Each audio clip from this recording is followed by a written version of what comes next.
இந்த நேர்காணலுக்கு முன்னாடி சில மக்கள்கிட்ட நாங்க பேச போகும்போது அவங்க ரொம்ப ஆசைப்பட்டு கேட்ட ஒரு விஷயம் வந்துட்டு, உங்களுடைய இளமை காலம் பத்தி பல பேருக்கு தெரியாது. சோ உங்களுடைய இளமை காலம் எப்படி இருந்தது, எந்த மாதிரி நீங்க அரசியலுக்கு வந்தீங்க, அதெல்லாம் கொஞ்சம் கேக்குறாங்க. நான் ஒரு விவசாயி. திரு ஸ்டாலின் மாதிரி அவர் அப்பா திமுக தலைவராக இருந்தாரு, முதலமைச்சராக இருந்தாரு. அதனால அவருக்கு விளம்பரம் கிடைச்சது.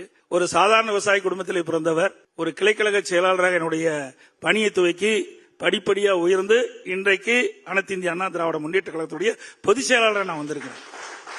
என்னுடைய உழைப்பால் நாங்க இந்த உயர்வு அடைஞ்சிருக்கிறோம். அதே போல சட்டமன்ற உறுப்பினர், நாடாளுமன்ற உறுப்பினர், அமைச்சர், அதுக்கு பிறகுதான் முதலமைச்சர் மக்கள் அந்த வாய்ப்பை கொடுத்தாங்க. அவர் வந்த பாதை வேற, நான் வந்த பாதை வேற. இந்த அவர் அரசியல் பின்புலம் இருந்தது, எங்களுக்கு எந்த அரசியல் பின்புலமும் இல்ல.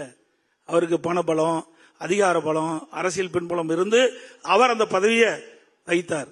1989 அவரும் எம்எல்ஏ, நானும் முதல் எம்எல்ஏ, 2 பேரும் ஒரே நேரத்தில் தான் எம்எல்ஏ ஆனோம். ஆனா அவர் வந்த வழி வேற, நான் வந்த வழி வேற.